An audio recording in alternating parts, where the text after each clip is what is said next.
Public comment for tonight's meeting will take place both in person and remotely through Zoom. Those in attendance will make public comment at the left podium located near the stage.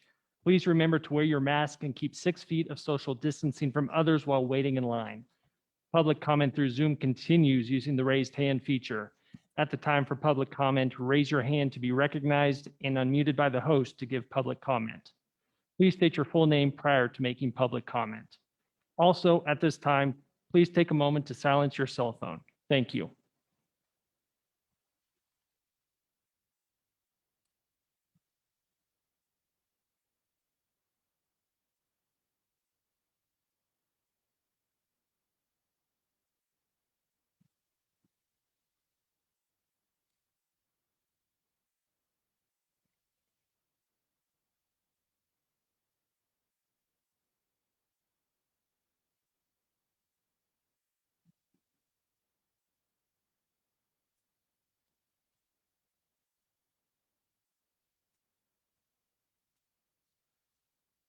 Good evening. I'd like to call the March 8th meeting of the governing body to order. Clerk, would you take roll, please? Mr. Laybourne? Dr. Rennie? Present. Mr. Roybal? Present. Mr. Seagrave? Present. Mr. White? Present. Dr. Aldrich? Present. Mayor Collins? Present. Mr. Cook? Here. Mr. Escabel? Here. And Mr. Johnson. Present. All members are present. Mayor, we do have a quorum. Thank you. Would you please join me in the Pledge of Allegiance? Pledge allegiance to the flag of the United States of America, and to the republic which stands one nation, under God, indivisible, with liberty and justice for all. Next item is consent agenda. All agenda items listed with the designation of CA are considered to be routine items by the governing body and will be enacted by one motion. There will be no separate discussion on these items unless a member of the governing body so requests and support by 2 other members is received. Any item removed from the consent agenda will be considered in its normal sequence on the agenda. Are there any items the governing body would like to remove from the consent agenda?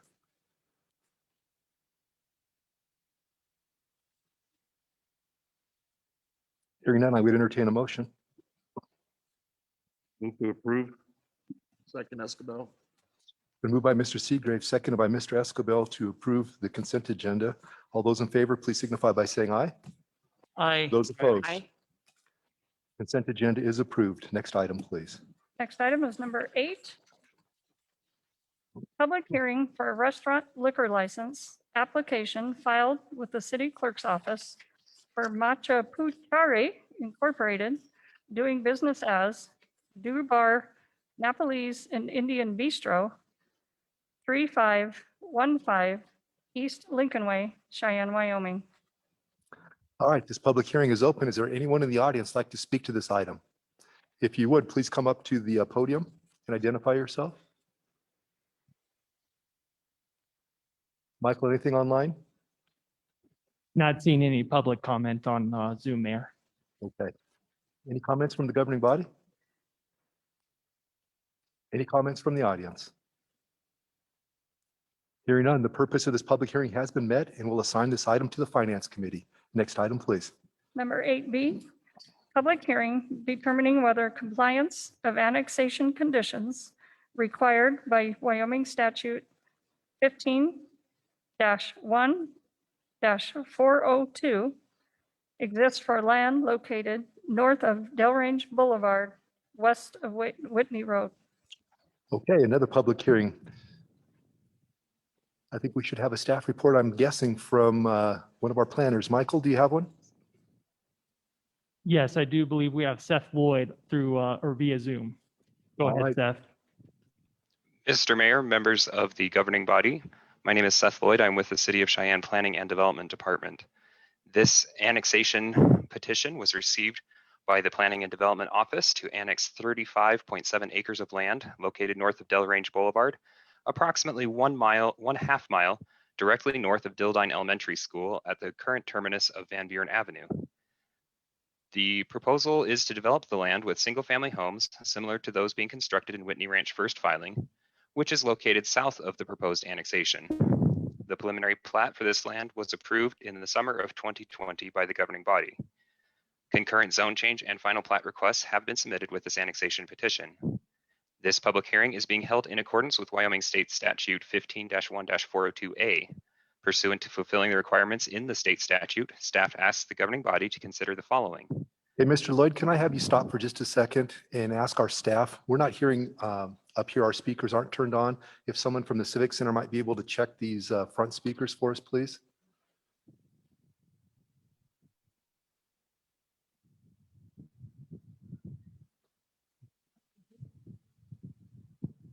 Test. Much better. Perfect. Okay, Mr. Lloyd, I apologize for that. If you could continue, please, we can hear much better now. Should I start over or just continue?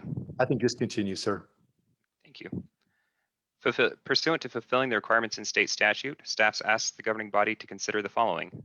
The land proposed to be annexed is contiguous to current city limits. Specifically, the property is contiguous to the south and to the west.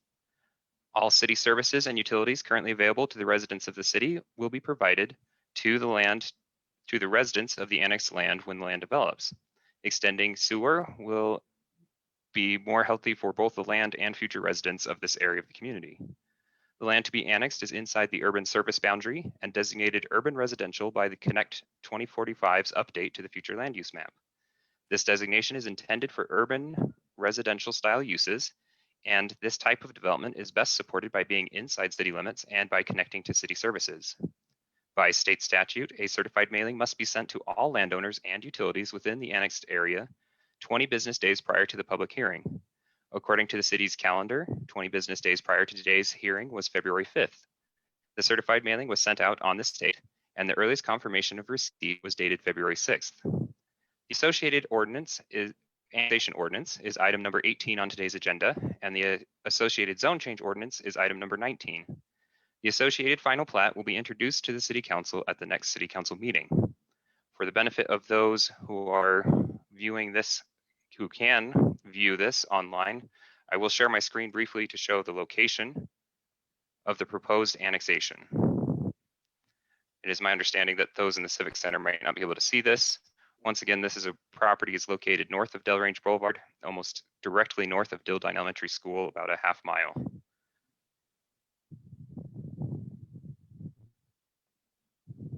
Thank you. Do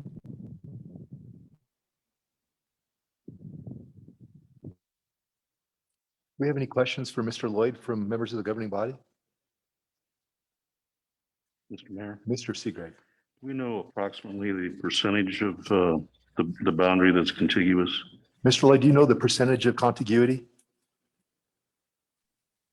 Mr. Mayor, that I don't recall off the top of my head, but I can get that for you in short order. It will be in staff report with the annexation ordinance. My recollection is that it's about 20%.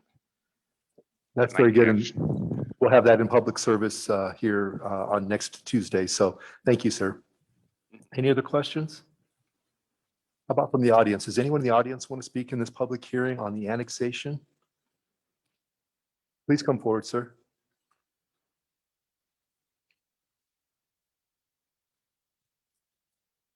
If I could get you to identify yourself for the record, we'd appreciate that. I'm Rod Stone. Can I take this off? I'm Rod Stone. I live at 4011 Summit Drive.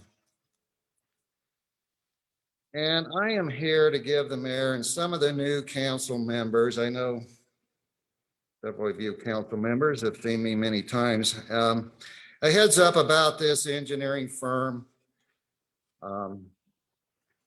This firm talks very well.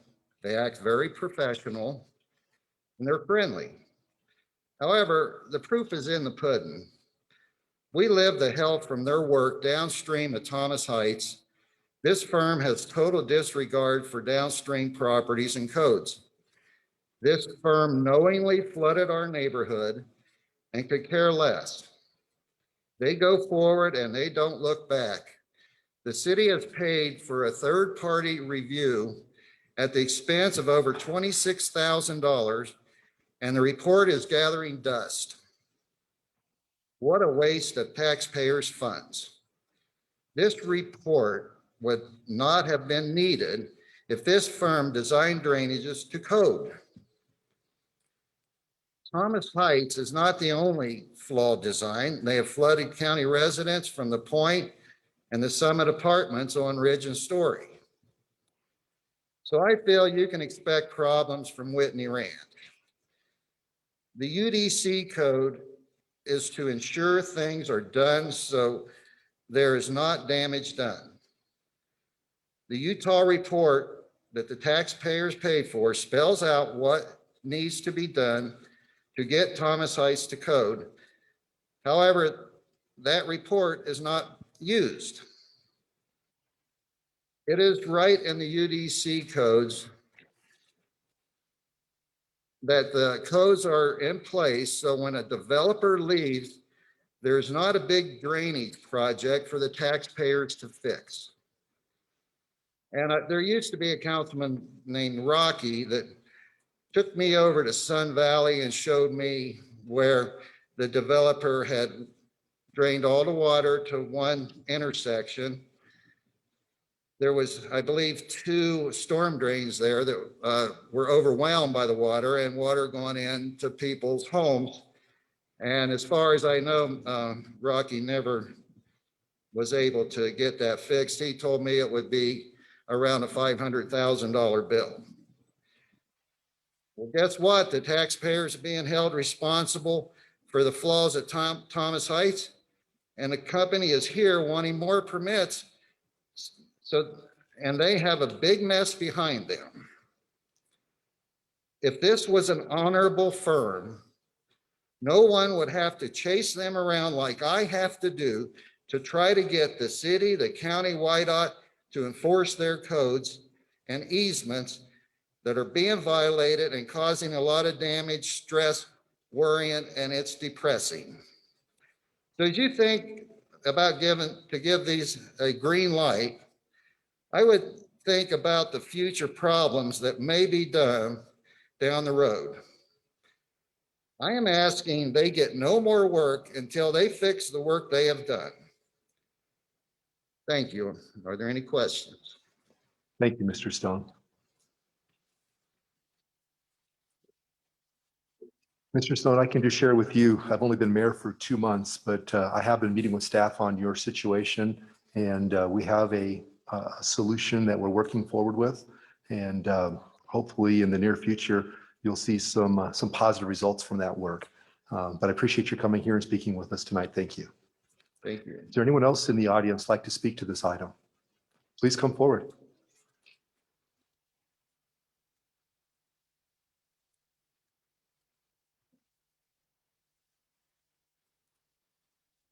My name is Steve Grisby. I live at 6205 Ridge Road. I'm on the northeast corner of Ridge and Story. My neighbors are 15 fourplexes. And we bought that property about 30 years ago. It's 8.3 acres. We decided we were going to build an old-fashioned house. We've been cleaning brick out there for 4 years. We finally had enough brick, enough money. We had the house framed, bricked, and roofed, and we did everything else: electrical, plumbing, insulation, sheetrock. We've been on that property continuously since we bought it. They build these fourplexes, and there's a pond over there, pretty good sized pond. But when we had 1.5 inches of rain, the pond filled up. There's 3 culverts off of that property onto my 8 acres. The center one is out their pond. So when the pond runs over, it's like Crow Creek running across my property, across my septic tank, across my drain field, and flooding my shop out that I'm trying to finish in the backyard. If you stand up by that culvert, you can look at this little dip across my property, and it runs straight to the front door of my shop. So I had to know when they were putting that in that there was going to be some flooding on my end down there. No, Mr. Cobb has been out there. He looked the situation over. That middle culvert, we can move dirt from over here into this dip and divert water to the front of my property. But I'll probably have to put in a second culvert under my approach and a few things. And not only that, it's going to run across the middle of Max Hobbs' property north of me. And the guy down on the corner of Welchester and Ridge, nice flat. It's all going to accumulate. His house is going to look like a boat over there, I presume, if we have a good rain. If there'd have been just a little bit of communication between us, AVI and us, the third culvert out of their properties, they're on the east end of their property, and there's a draw across my property running north and south where that culvert points. They could have put their pit, their pond on the east side of that property, run their water past the east end of my shop to a natural drainage on the north side of my shop. There'll be no problems. It would run down across the neighbor's property into a low area and water his plants down there. But anything else that happens is going to be a sad story. And I'm sure that when the county gave me a septic tank permit, they didn't figure that dip right there as a waterway, you know. So this AVI, I called them, and a young man came out to my house. He looked around a little bit, never heard any more from him. So I'm saying that this AVI, you got to watch them pretty close. They're like being next to the railroad property. They just bully you, do whatever they want, and keep moving. Thank you, sir. Appreciate you coming and telling us. Thank you.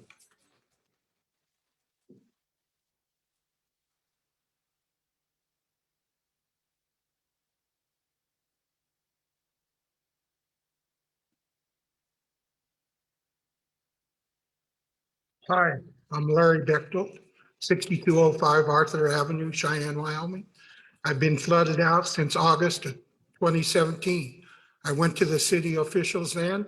They promised meetings and to fix the problem.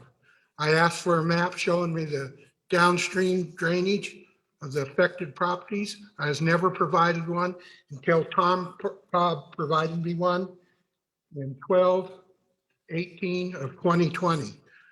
I never attended a meeting. We were promised a public meeting of property affected owners.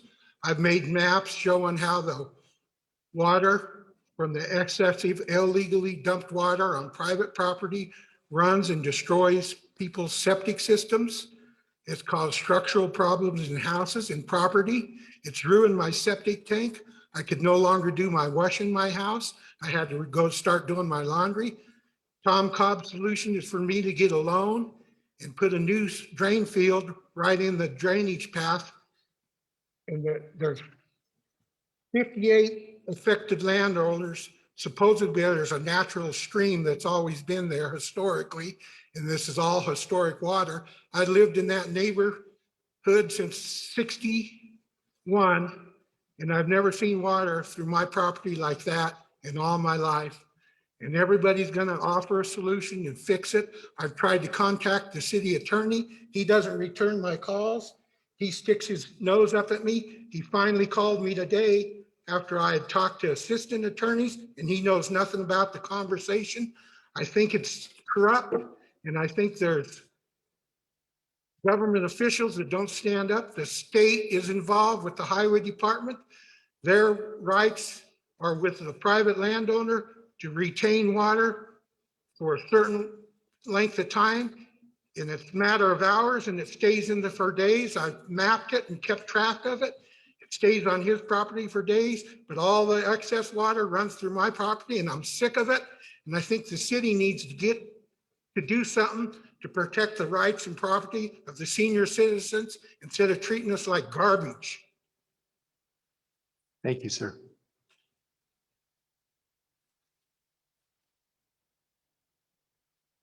Is there anyone else in the audience who want to speak to this item?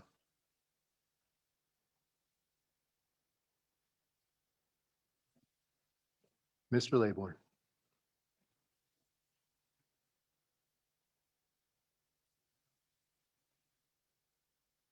Is your microphone on, sir? Sorry, it is now. That'll help. Thank you, Mr. Laborn. So the point being that I know that the mayor and a couple of the council people haven't been here through this all over the years, but this is a very significant problem that is to this day ill-defined. And the definition that I see as being critical is who's responsible and who's going to pay for it. And if we allow this continuing building without a thorough understanding of where we're at with these past projects and what responsibilities can be assessed, I'm fearful that we're going to have another situation where, as was noted earlier in Sun Valley neighborhood, where the developer leaves and the city's responsible for the problems. When we don't have the funds or a stormwater utility fee to pay for those problems, and they can be pretty expensive.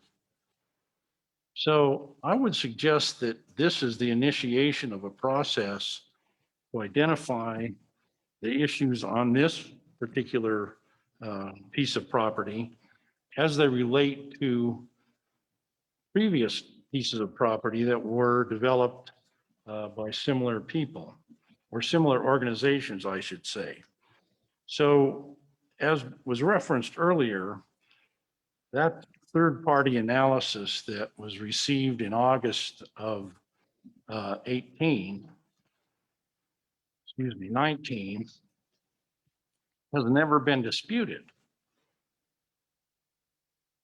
It spelled out some real serious violations of our code on a signed, stamped third-party analysis by competent engineers that the city hired. So there's a reason these people are concerned, and I am as well. We've heard for years now that there's going to be a solution to this problem. We've been to the site. We've taken people to the site. We reviewed it. There isn't a simple solution. And furthermore, it needs to be a solution that is much more comprehensive so that we never have a situation where the development is adjacent to a development that is adjacent to a development were developed years ago to get the water to the floodway. That's a very difficult process. And I understand from the meeting of the Planning Commission that the conditions attached to the preliminary plat for a drainage study had not been met at the time that the Planning Commission met and advanced this to us. So there's a lot of questions here, and my point being, this should be an initiation of a real serious review of this problem in a broader context than one site. This is a big city problem. We know the storms are getting worse. And we know that we cannot ignore the fact that if our neighbors are across the county line, they're not affected by the water that comes from the city. So thank you very much. I appreciate your time. And I look forward to continuing this discussion until we can come up with some better solutions.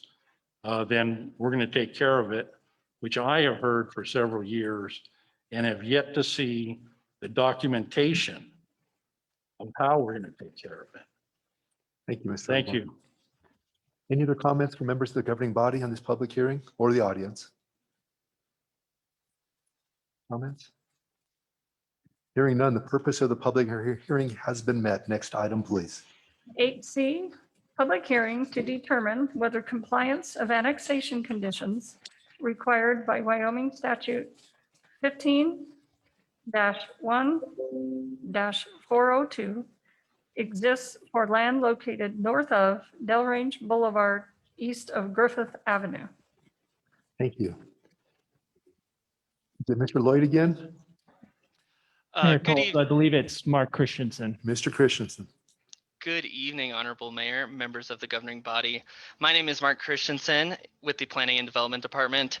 The annexation before you is a public hearing for an annexation of 8,831 square feet of land north of Delrange Boulevard and east of Griffith Avenue, and is proposed to be used for the Mission Village Senior Housing Development for access. This public hearing is being held in accordance with Wyoming State Statute 15-1-402A.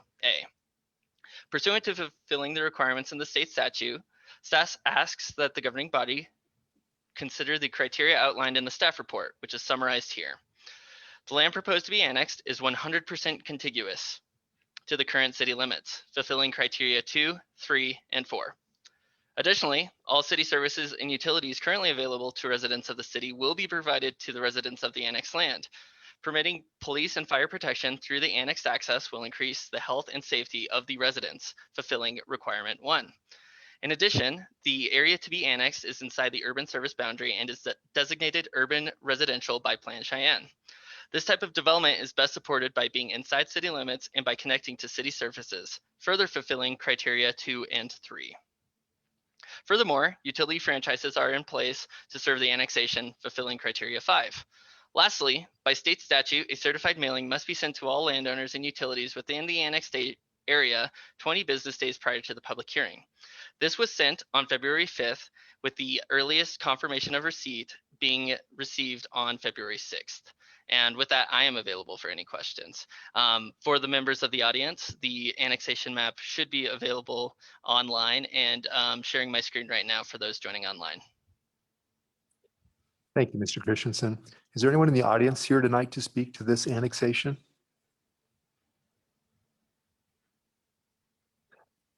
About governing body? Anyone want to speak in this public hearing? Hearing none, the purpose of the public hearing has been met. Next item, please. Next item is number 9, ordinance third reading, amending the Unified Development Code, UDC, section 5.8.4 fences. Any comments from members of the audience on this ordinance on third reading? Nothing in the online, Michael? Okay. How about a motion, Dr. Rennie? Mr. Mayor, the recommendation of the Public Service Committee is to approve on third and final reading, and I would so move. Second, Cook. It's been moved by Dr. Rennie, seconded by Mr. Cook to approve on third and final reading. Comments from members of the governing body? Comments? Hearing none. Madam Clerk, would you take roll? Mr. Johnson, Yes. Mr. Laybourne, No. Dr. Rennie?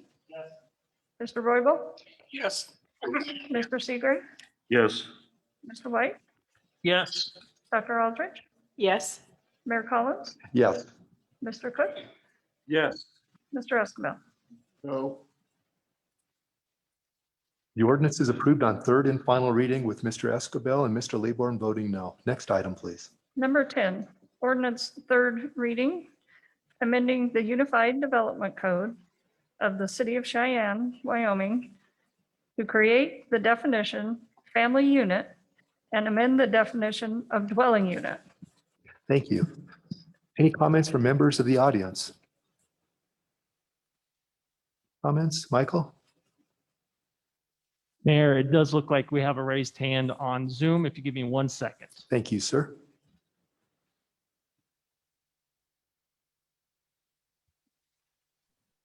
Don Schultz, you are now on with the governing body. If you'd state your full name for the record, followed by your question or comment.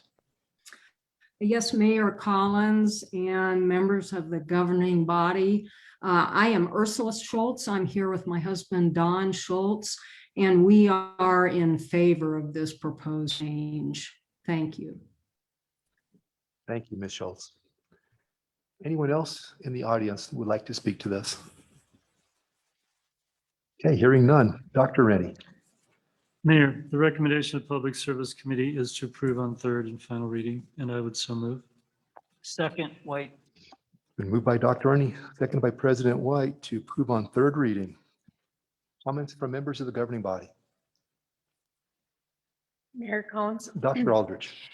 I just want to say that I understand the reasoning behind this. And in most cases, I would be supportive of this, but I will be voting no. I just think that right now, while we're in a housing crisis and we have people in our community that are struggling to afford housing, that this is not the time to be implementing this, limiting the number of adults that can live in a residence that are unrelated. So I would just encourage people to think about the impact that this is going to have and how we're going to go about enforcing it. Thank you, Dr. Aldrich. Anyone else on the governing body like to speak? All right, hearing none. Madam Clerk, would you take roll, please? Mr. Escabel, No. Mr. Johnson, Yeah. Mr. Laborn, No. Dr. Rennie. Mr. Royball, Yes. Mr. Seagrave, Yes. Mr. White, Yes. Dr. Aldridge, No. Mayor Collins, Yes. and Mr. Cook. Yes. This ordinance is approved on third and final reading with Dr. Aldridge, Mr. Escabel, and Mr. Laborn voting no. Next item is number 11, ordinance third reading, amending various sections of chapter 12.04, streets, sidewalks, and driveways generally, of title 12, streets, sidewalks, and public places of the code of the city of Cheyenne, Wyoming. Thank you. How about from the audience? Does anyone in the audience like to speak to this ordinance on streets and sidewalks? Mayor Collins, Michael Skinner. Michael, We do have Amber Ash with the DDA on Zoom. If you give me 1 second, I'll patch her through. thank you.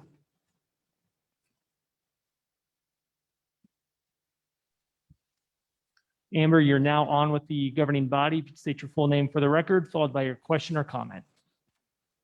Mr. Mayor, members of the council, Amber Ash, DDA Executive Director, here tonight in support of the ordinance before you. I won't repeat what I said at the previous meeting. However, I did want to let you know that in conjunction with this ordinance, the design committee for the DDA will be considering an amendment to our current capital improvement grant, which would allow sidewalks that are identified as deteriorated under this ordinance to be eligible for funding under that program, with the goal and hope of combining the city being responsible for curb and gutter and the DDA assisting with sidewalk replacement, that hopefully it will be incentive to get all of our sidewalks downtown up into the condition that they need to be in order to promote pedestrian safety and ensure that those who have a disability have safe access in our community. And with that, I'm happy to answer any questions that you may have. Ms. Ash, thank you. That's exciting news from the Downtown Development Authority. We appreciate that partnership and look forward to working together. Any comments or questions for Ms. Ash from the committee?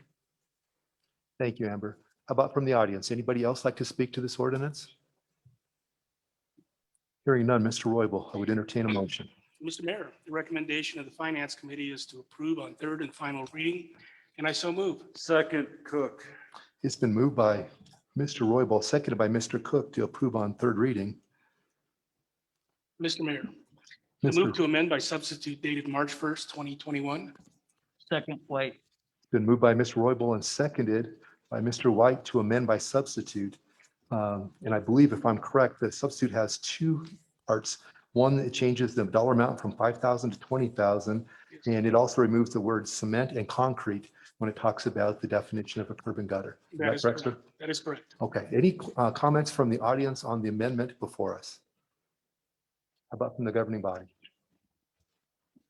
Okay, hearing none, we're on the amendment. All those in favor, please signify by saying aye. Aye. Those opposed? The amendment is approved and we're back on the main motion. Any comments from the governing body? Mr. Mayor, through you. Is that Mr. Escobar? Mr. Escobar?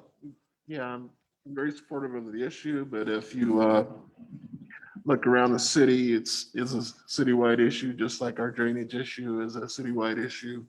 And it's my hope that not only can we go forward with this, but eventually expand it to the other areas of the city. Mr. Escobar, I agree with you, and I think that as we do our pavement management program, that is actually the intention as we take those roads to rectify that at that time. Any other comments from members of the governing body? Mr. Mayor, Mr. Laborn? well, on the long and winding trail to get to this action tonight, we passed through a lot of different ideas and understanding, and I certainly understand and agree that we have these problems throughout the city. However, I would note that it's really, really long overdue for us to take a look at our design mixes and the manner in which we purchase these products. I think we'll be able to do a pretty good job downtown with this amount of money. But I would urge you to all consider that, are we getting the value for our dollars with these concrete projects that don't last at all compared to concrete poured here 100 years ago? And during the time that Amy Allen was here as the city engineer, she talked about really taking a look at and understanding through a third-party analysis of what the issues are. And I'll tell you, I'm not an expert at it, but I've sure observed a lot of it over the years. And I believe that the problem is too many additives and poor management when the concrete's being placed. So I certainly understand what the councilman from Ward 3 is talking about, because there are many, many problems out there. But the whole point of this program is to get started in a limited area, to work with the property owners and the DDA to see what we can do. And I think it'll have implications in the future, but I truly believe, and I hope that the council is going to pay attention to this. The long-term answer is yet to be known.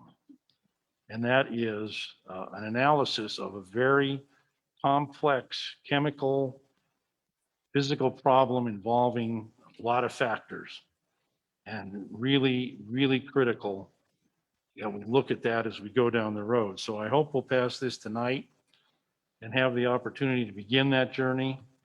But I certainly recognize and understand that it is citywide, and we should really, really never again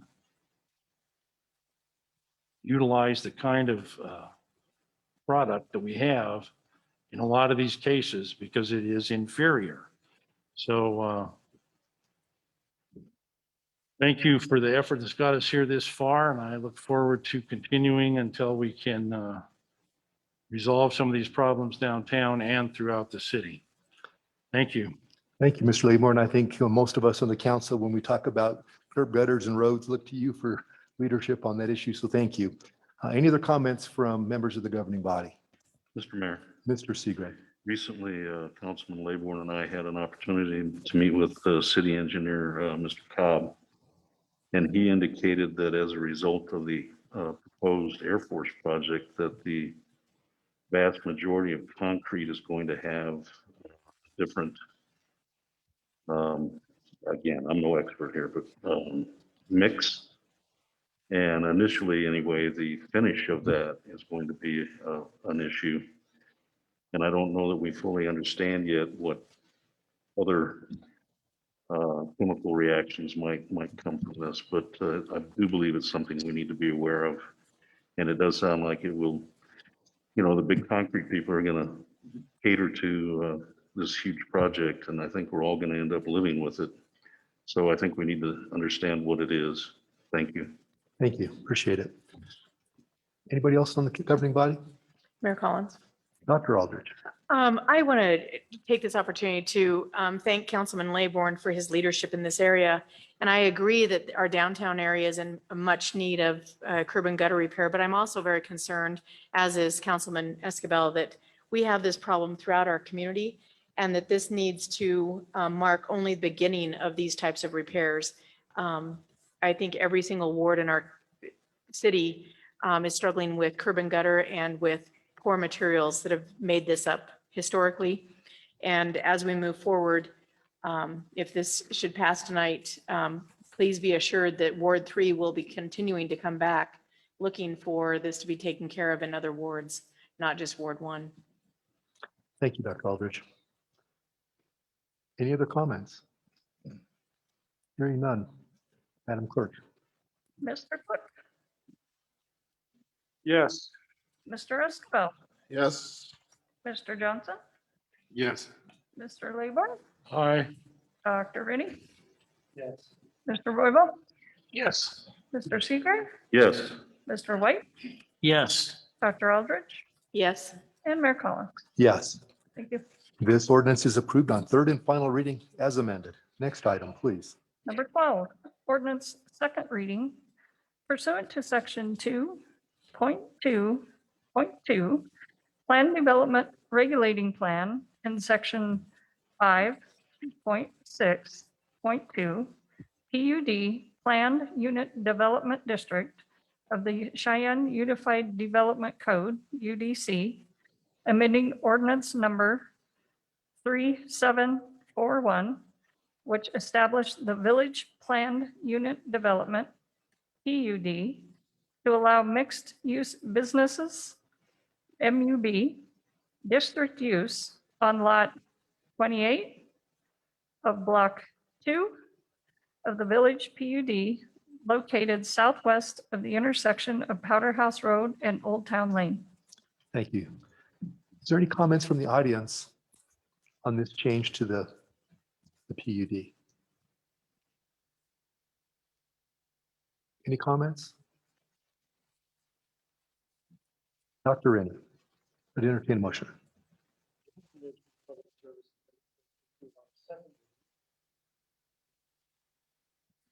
Second, Cook. It's been moved by Dr. Rennie and seconded by Mr. Cook to approve on second reading. Comments from the members of the governing body? Hearing none. All those in favor, please signify by saying aye. Aye. Those opposed? The ordinance is approved on second reading. Next item, please. Number 13, ordinance on second reading, amending chapter 5.68, body art establishments and operations of the code of the city of Cheyenne, Wyoming. Thank you. Is there anyone here in the audience today that'd like to speak to this item? Mayor Collins, Michael Skinner. It looks like we do have Alessandra Fakelman McCoy, Assistant City Attorney, here with a raised hand on Zoom for comment at the appropriate time. We might as well take her now, please. Yes, Alessandra, thank- go ahead. Yes, thank you. Good evening to the governing body and for those following along on Zoom. This item can be found on the agenda website. I wanted to give a staff report for those of you who are not on the finance committee about changes to tattoo and body art licenses that are being proposed. This is a council initiated item based on some public comment that Councilman Dr. Aldrich received. Mostly some clerical changes where we cleaned up some of the language related to the licensing. But the first big change is on page 2, which no longer exempts the gun piercing of earlobes from the sanitation standards and licensing.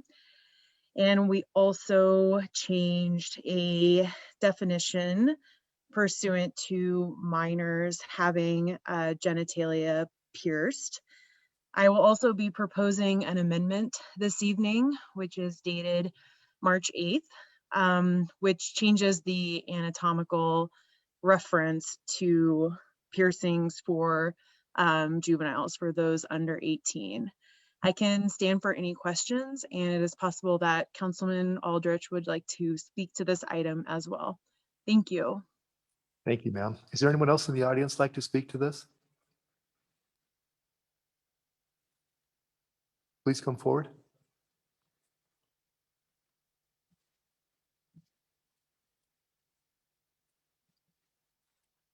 Mayor and the members of the governing body, my name is Stephen Martinez. I'm the owner of Badass Tattoo Company, downtown Cheyenne. I have owned and operated my business since 2004. I've been piercing and tattooing for a little bit longer than that. I have concerns with the proposed ordinance changes, and I would like to bring some of the issues to your attention. For decades, a business known as Claire's, and there's numerous other businesses that also provide ear piercing services in Cheyenne, whether it be beauty shops, places like Adora Day Spa. They've been providing a service to the citizens of Cheyenne in a manner that has been a decades-long track record of being safe. Under the proposed ordinance changes, this service would no longer be available to most minors, as it has been for as long as I can remember Claire's being open. Under the current ordinance 568-010, the definition of body art excludes piercings of the outer perimeter of the lobe of the ear using a pre-sterilized single-use stud and clasp ear piercing system, also known as a piercing gun. In other words, it is legal to use a piercing gun to pierce a child's earlobes. This exemption to earlobe piercings is also in the definition of body piercing, and it's also in the definitions in the state statutes as well. Removing this exception would now mean that a simple earlobe piercing using a piercing gun would now be considered body art. To be clear, tattoo shops do not perform body art on any person, minor or otherwise, who does not present proper ID as outlined in the state statute. Minors must also have an accompanying parent, and parent must sign a release on behalf of minors. Piercing earlobes with a piercing gun is the only exception to the ID requirement because it's not defined in body art. The state statute is 14-3-107. It says no person shall knowingly perform body art upon or under the skin of a person who has not reached the age of majority. So I want to make sure it's clear there is no set age limit. It doesn't say 16 or 14 or 12. It says not of the age of majority, except with the consent of the person's parent or legal guardian who is present at the time the body art procedure is performed upon the person. The person performing the body art procedure shall demand proof of age prior to administering the body art procedure upon the person. A motor vehicle driver's license, a registration card issued under the Federal Selective Service, an identification card issued to a member of the armed forces, a valid United States passport, a tribal identification card issued by the governing body of the Eastern Shoshone Wyoming tribe. Nowhere in the statute does it say including but not limited to. It doesn't say like or similar. It's very specific which IDs are allowed. For as long as I've been in business, we've never accepted a student ID as proof of ID because it's not listed in the state statute.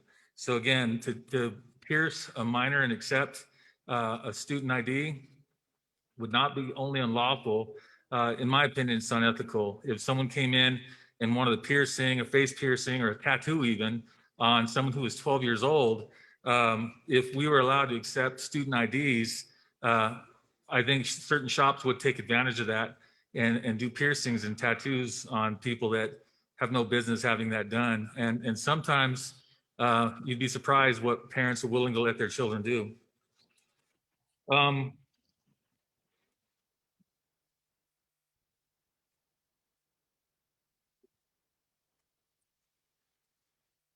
If a simple earlobe piercing done with a piercing gun is to be considered body art under the city ordinance, this would now be a violation of Wyoming statutes. Wyoming statutes define body art the same way that the city ordinance currently does. So it would at least be conflicting with the city's new ordinances. Piercing a minor child's earlobes would be legal in every part of Wyoming except Cheyenne if this ordinance does go through. That begs the question, why do we want to make a service that has been proven safe? And I spoke to the health department and asked if there was a spate of infections or anything recently. that would cause concern. And again, players and similar places like that have been doing this for decades without any issues, without any, again, major concerns about infection. So again, I don't understand why we're going after them and trying to make this service unavailable. There would be nowhere in this area to have your daughters or granddaughters' ears pierced, because 9-year-olds don't typically have the kind of ID required by Wyoming statutes to have body art performed. That's precisely the reason that earlobe piercing with a piercing gun has been the exception within the body art definition in the city ordinances and Wyoming statutes. I think we have to look at the consequences of what that would mean.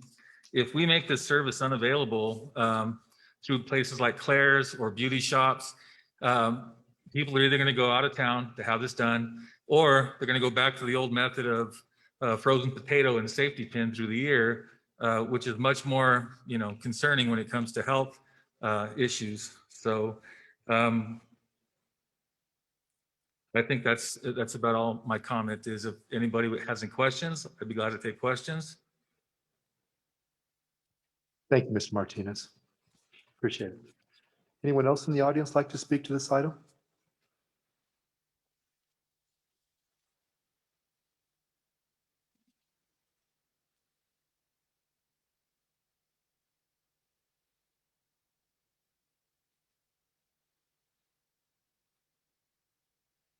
Hello, my name is Sativa Osiris. I own Diamond Dog Body Piercing. I am actually the public comment, as it were, that brought this motion into motion, I suppose. One of my biggest concerns here is the repeated use of the term simple lobe piercing. There is inherent risk in modifying the human body. And by modifying the human body for these purposes, I will basically be sticking just to tattooing, piercing, and things of that nature. Having said that, simple though a lobe piercing may look, you are no less likely to contract a communicable disease through your earlobe at 5 years old than you are through your lip or nipple at 30. The fact is that if we are voluntarily opening skin on another human being, we are modifying their body. And I do not believe that the earlobe or the outer perimeter of the ear are any less important than any of the rest of the body. As a body piercer, in fact, I take the same precautions regardless of what areas I'm working on. The regulation changes that we're discussing here would not make it so that places like Claire's cannot perform their service. What I'm asking is simply that they are subject to the same type of regulation that we are. What I'm saying is I would like to see them bring up to par their environmental criteria, because I do not understand how it is that with a needle and clamps, I have to not be working over carpet or within a certain distance of spectators to pierce someone's eyebrow, but a frankly untrained individual at Claire's can take a gun and do the same basic thing over carpet with people walking by, dirty hands. They don't have hand washing sinks there. The regulations on, or the manual for the gun that is used, the single-use stud and clasp system, literally indicates that between clients, this machine is meant to be wiped down with an alcohol swab. I would imagine that if the health department thought that I was wiping my tools down with an alcohol swab between clients, I'd probably get shut down pretty quickly. I am not trying realistically to eliminate the use of this method of piercing just to get it recognized as piercing and regulated as such.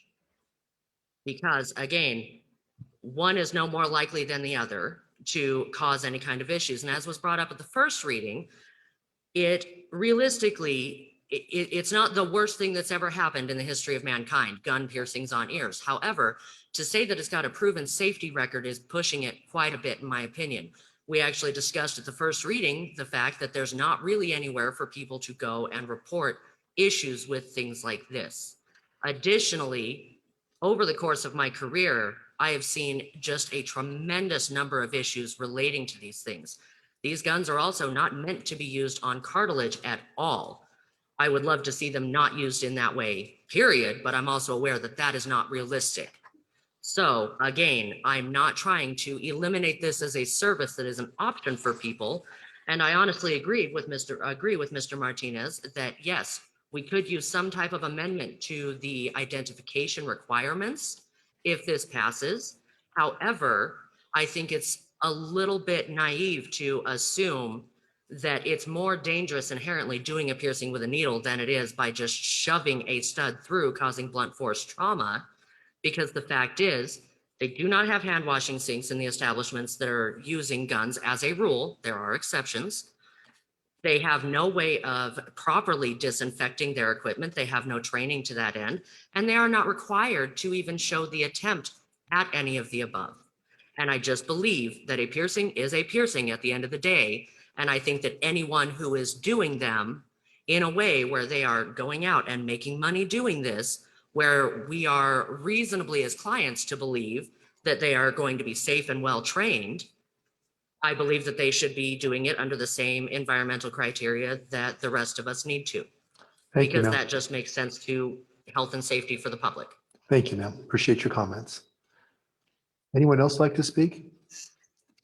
If I could add something, I find it interesting. Mr. Martinez, introduce yourself Oh, again, I'm please. sorry. My name is Steve Martinez, owner of Badass Tattoo.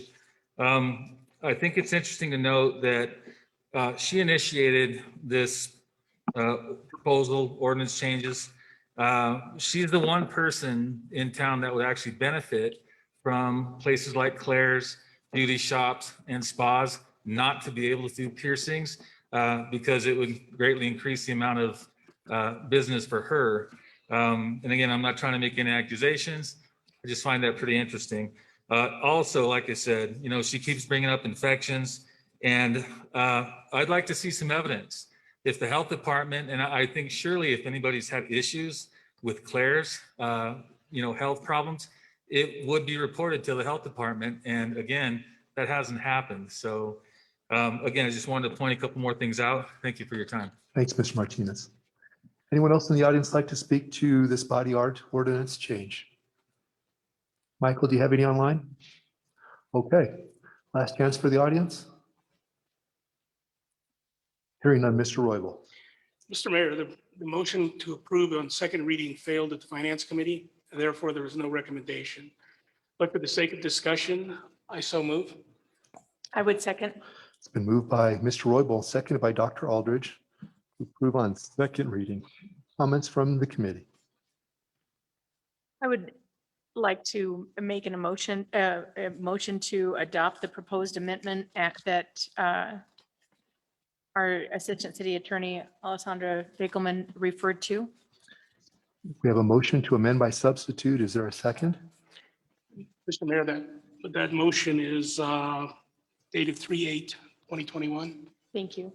and I would second it. Okay, there's been a motion to amend by substitute, and hopefully the people in the audience heard our Assistant City Attorney's description of what that is. I'd open it up to comments at this time. Hearing none, how about from the governing body? Mr. Mayor, Sir, just because the audience probably, if they didn't have a chance to download the substitute off the internet, can it be clarified exactly what was amended? Michael, could you ask if Alessandra is available again to maybe repeat what the substitute motion would be? Alessandra, go ahead whenever you're ready. Thank you. Yes, Alessandra Fagelman from the City Attorney's Office. So the substitute today merely clarifies the anatomical definition that was discussed at Finance on page 7 in subsection M, changes the word breast to the word nipple. That is the only change for this substitute. Thank you. Thank you. Follow up, sir. So I guess what Steve had brought up, so under 568020, we're still having the strikeout language in regards to the piercing gun, and then also on, I guess it's page 2, the same language of puncturing the outer perimeter. That's still looking to strike out. So everything that Steve brought forward is still relevant in regards to the original ordinance. Is that correct? Alessandra, if you're still there, but I believe Mr. Johnson, it is still correct. The only thing that they changed was just the definition from breast to nipple. Thank you. Any other comments on the motion to amend by substitute from the governing body? Hearing none, all those in favor, please signify by saying aye. Aye. Those opposed? No. Mr. Johnson is a no. The substitute is approved and we're back on the main motion. Comments from the governing body on the main motion? Mr. Mayor, Dr. Rennie. I guess so that I can understand this. If, pardon me, let me, my iPad work here. If puncturing the outer perimeter of the lobe or ear using a sterilized single-use stud and clasp piercing system is no longer in the definition of body piercing, then what was the intent when the ordinance was written? Where, is there any regulation or is that totally unregulated at this point? Dr. Rennie, if I think I read it right, that used to be an exception that you could do that, and they were getting rid of that exception now, and you must follow the rules to pierce the earlobe. Alessandra, maybe you could. 5.68.020, it's no longer part of the definitions. Is Ms. Fakelman again available to answer that question? Yes, Mayor, through you, this is Alessandra Fakelman from the City Attorney's Office. Yes, so this does remove the exception as well as removing the ability to include a gun in the body piercing definition. So Dr. Rennie, you are right that it removes it entirely.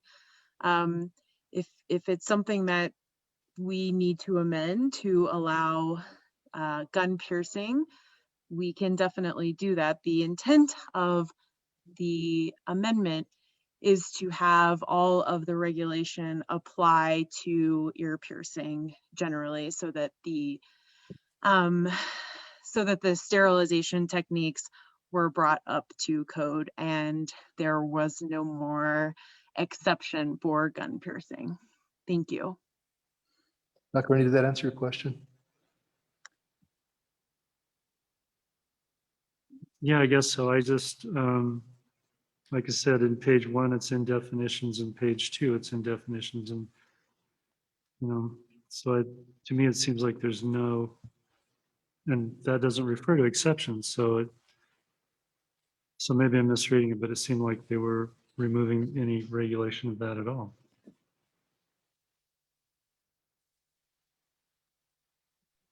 So anyway, thank you, Mr. Mayor. Any other comments from the governing body? Mr. Mayor, through you. Mr. Cook.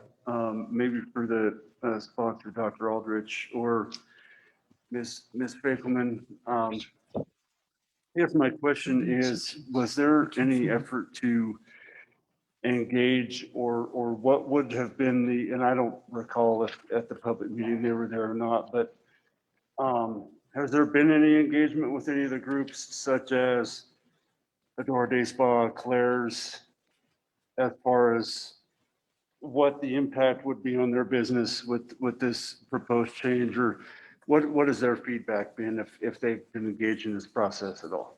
Dr. Aldrich, do you want to answer that? Sure. So I will tell you that we did hold a public forum where we had between 40 and 50 people in the community who attended from the Public Health Department as well as Body Artist.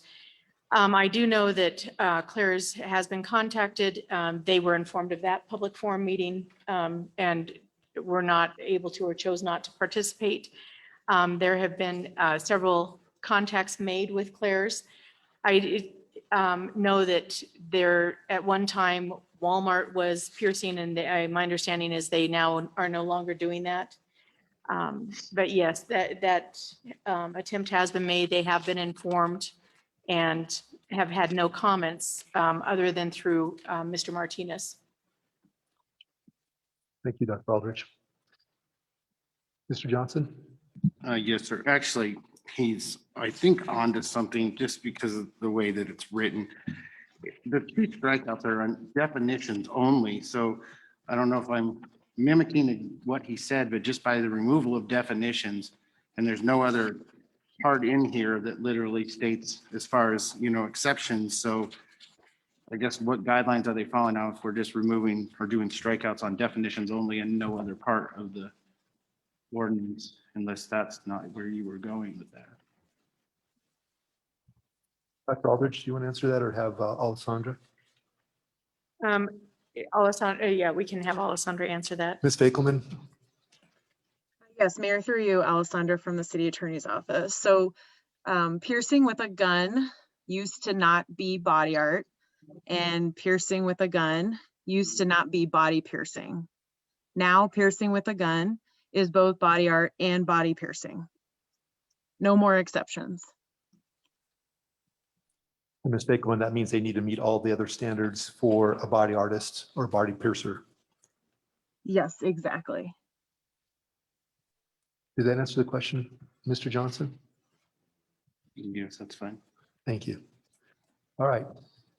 Anyone else have questions on this ordinance? I have a comment. Dr. Aldridge? I wanted to just note that my concern is this, is that I believe that we need to level the playing field and that we need to follow the same guidelines for anyone who's wanting to do piercing or body art. I think that everyone needs to meet the same health and sanitation codes. I don't think that just because you're a corporate entity or you happen to have a big box store, that you should have preference over our entrepreneurs in our community that are small business owners and are having to meet those requirements and those guidelines. I think if we're concerned about public health and public health setting of piercing and body art that's being done in a local, locally owned small business, that the big box stores and the corporate partners should follow those same guidelines. In addition, I would encourage your support of this. I think that we've worked really hard to make sure that young people under the age of 18 are not going to be in a situation where they'll be able to seek out any type of body modification, body art or tattoo or piercing that would require them to expose their genitalia or their nipple area of their breast. And I want to say that I was very pleasantly surprised by the professionalism of the body artists in our community, by their engagement in this process, that they really care about their profession. They want to do what's right by their clientele. They are small business owners and they need to, word of mouth is huge for their businesses. And so I think that them wanting to see this modified and the support that was received at the public forum where Mr. Johnson attended and Mr. Cook was able to visit for a short time, there was complete engagement by the body artist community. So kudos to them for wanting to police their own profession and for raising the level of professionalism and watching for our community health and safety. Thank you. All right, one more time on the governing body. Anybody else have anything that they'd like to add? Questions? All right. All those in favor of the ordinance on second reading, please signify by saying aye. Aye. Those opposed? No. All right. The ordinance is adopted on second reading with Mr. Johnson as a no. Next item is number 14, ordinance second reading, amending section 5.12.150, suspension or revocation of a license, denial of permit of chapter 5.12, alcoholic liquor and malt beverages of title 5, business licenses and regulations of the code of the city of Cheyenne, Wyoming. Thank you. Anyone in the audience like to speak to this?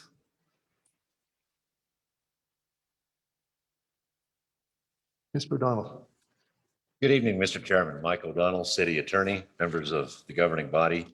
You have before you an ordinance that you have seen before. There is, I hope, Mr.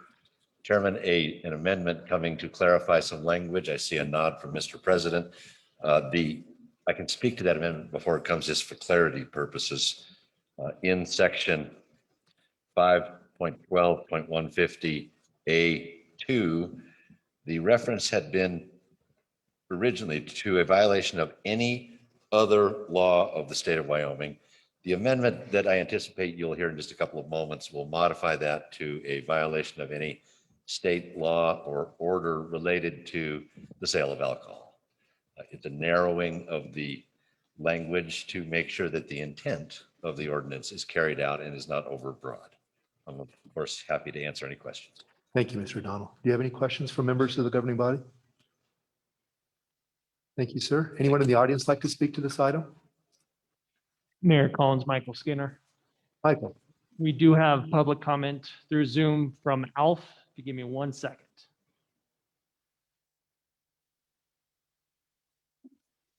Alf, go ahead if you'd state your full name for the record, followed by your question or comment. Brian Gregorczyk, 1868 Milton Drive, Cheyenne, Wyoming. I just have a question.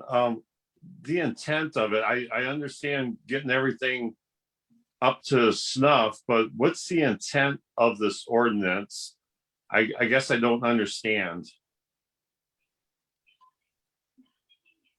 Mr. O'Donnell, do you want to answer that? The intent of this ordinance is to fill a hole in current city code. Currently, city code only allows for consideration of liquor dealers who violate the law at the time of renewal of those liquor licenses. This will allow potential enforcement of either a suspension or a revocation of a license against a liquor dealer for violation of the law at another time during the year, other than just at renewal of the license. Alf, did that make sense, sir? Mr. Mayor, thank you very much. Yes, absolutely. And I encourage everyone to vote for this. It's great because you have a lot of liquor license holders that follow the law, 12 months out of the year. So I commend you for bringing this up, and I'm all for it. Thank you for a clarification. Appreciate your participation tonight, Alf. Thank you. Anyone else in the audience like to speak to this ordinance on liquor? All right, hearing none. Mr. Roybal. Mr. Mayor, the recommendation of the Finance Committee is to approve on second reading, and I so move. Second. Been moved by Mr. Roybal, second by Dr. Aldrich. Mr. Mayor, President White. I'd like to move to amend dated March 5th, 2021. And the amendment just contains the clarification of language that City Attorney O'Donnell spoke of. Been moved by Mr. White, seconded by Mr. Seagrave. Mr. O'Donnell, is that the correct date on that substitute? Mr. Chairman, Mr. President, would you repeat that date for me? Sorry, I'm playing trombone even with the reading glasses. Amended, dated March 8th, Okay, 2021. that makes sense. Thank you very much. I thought you said March 5th, and I was just checking. I did, and I obviously need to get my prescription checked. We're both there, sir. All right, from the audience, we have a amendment before us. Anyone like to speak to the amendment? Mr. Mayor, for you. Hang on just 1 second. I just want to check, make sure there's nobody in the audience. Michael, nothing? All right, Mr. Escobar. For the city attorney. Mr. O'Donnell, then should another law be broken, then we would be able to look at suspension or revocation of those liquor licenses if that establishment breaks other laws. Mr. Chairman, Councilman, if you're referring to laws that are outside of the ambit of laws related to liquor, is that what your question is asking? Under our code currently, with this amendment, no, there would be no ability to suspend or revoke a license for a violation of a different kind of law. This is limited only to laws related to alcohol. Mr. Escobar. Okay, Mr. Mayor, well, then it's my hope that somewhere down the line that we do something to look at those other laws throughout the year. Thank you. Thank you. Thank you. All right, we're on the amendment. Anybody else in the governing body have any comments on the amendment? Hearing none, all those in favor, please signify by saying aye. Aye. Those opposed? No. Can I see the hands of the noes? Mr. Laybourne and Dr. Rennie are no's. The motion or the substitute is approved. We're back on the main motion. Any other comments from the governing body? Hearing none. All those in favor, please signify by saying aye. Aye. Those opposed? No. Mr. Laybourne is a no, and the ordinance is approved on second reading as amended. Next item is number 15, ordinance first reading, amending section 5.12.110, open container sales and consumption exceptions of chapter 5.12, alcoholic liquor and malt beverages of Title 5, business licenses and regulations of the municipal code of the city of Cheyenne, Wyoming. Thank you. We'll refer this to the Finance Committee.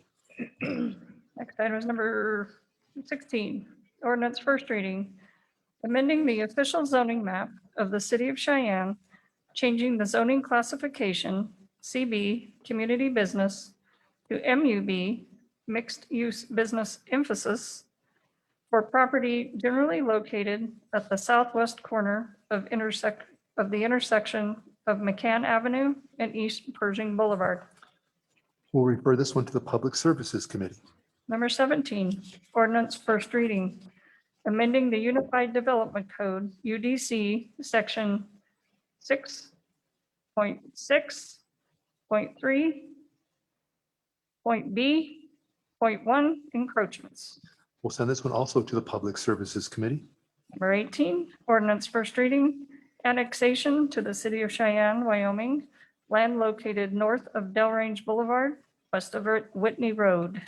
We'll refer this one to the Public Services Committee. Number 19, ordinance first reading, amending the official zoning map of the city of Cheyenne, changing the zoning classification from county A2 agriculture to MR medium density residential for land located north of Delrange Boulevard, west of Whitney Road.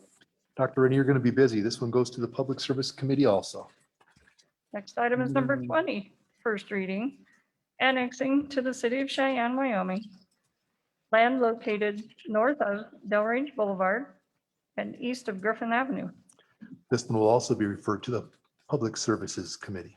And number 21, ordinance first reading, amending the official zoning map of the city of Cheyenne, changing the zoning classification from county MR, medium density residential, to MR, medium density residential, for property generally located north of Delrange Boulevard and east of Griffith Avenue. Last one for the Public Services Committee.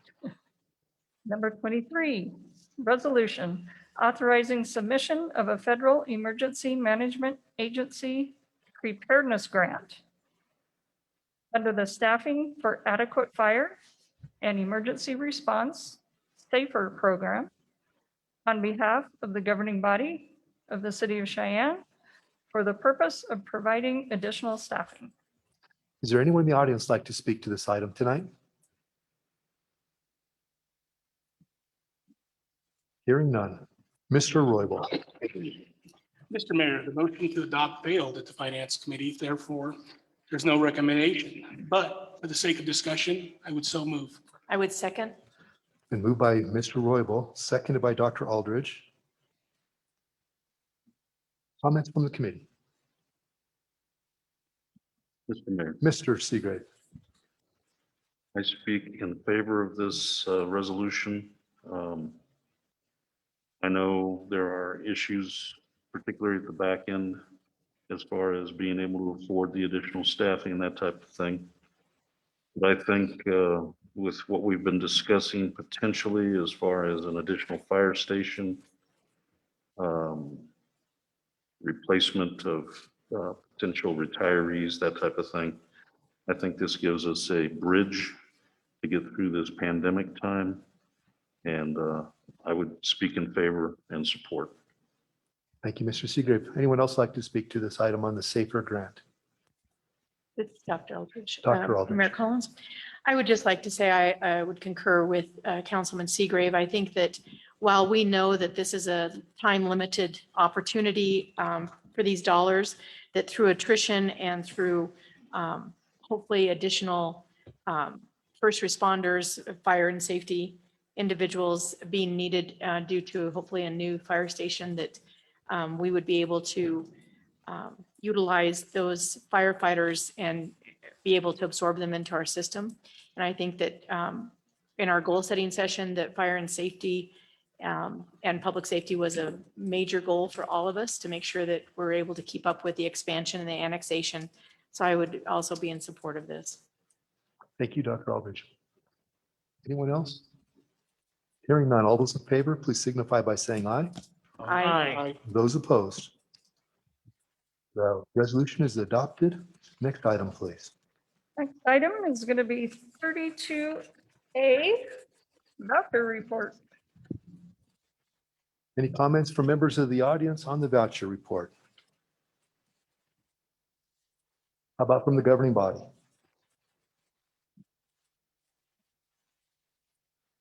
Next item, please. 32B, announcement of a public hearing to be held Monday, March 22nd, 2021 at 6 p.m. at the Cheyenne Civic Center, 510 West 20th Street, Cheyenne, Wyoming, and via electronic conference meeting for a transfer of retail liquor license application filed with the city clerk's office for the Redwood Saloon LLC, doing business as Redwood Lounge and Packaged Liquors, 2105 East Lincoln Way, Cheyenne, Wyoming. Thank you. I guess we're on other business. Is there anyone in the audience like to speak to the governing body on other business? Anyone in the audience? Hearing none, how about from members of the governing body? Yes, sir. Mr. Johnson. I ran into a Navy veteran over the past week, and they asked me to put a bug in the ear of the Planning and Development Department. If there's a future street that needs a name, they would like to make the recommendation of naming it USS Cheyenne. So that's it. Thank you. I think that's a great idea. Anyone else from the governing body like to speak under other business? If not, thank you guys for the great discussion today. We are adjourned.